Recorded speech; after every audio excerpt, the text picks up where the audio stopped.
guys. Yan, meron akong papaya, patatas, carrots. Ang plano ko is mag-isa lang ng papaya pero dahil corned beef at gusto ko ng gulay, ayan ang lulutuin natin for today's video. There you go! Carrots, potato, and papaya. Para mag-isa na tayo. Gusto ko talaga light brown yung bawang at sibuyas. Inuna ko na yung papaya guys. Last ko talaga ilalagay yung corned beef para hindi mabus yung katas niya, no? Lagyan natin ng konting paminta. I-add ko na yung patatas siguro. I-added the carrots. Maganda ng kulay sa gulay. Magpapaganda.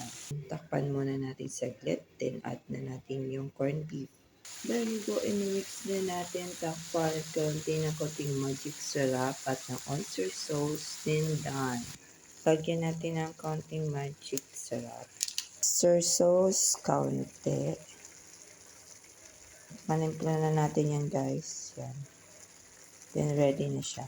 Takpan natin guys. Mahinang apoy kasi maliligo na si Akits. Thank you. Have a nice day.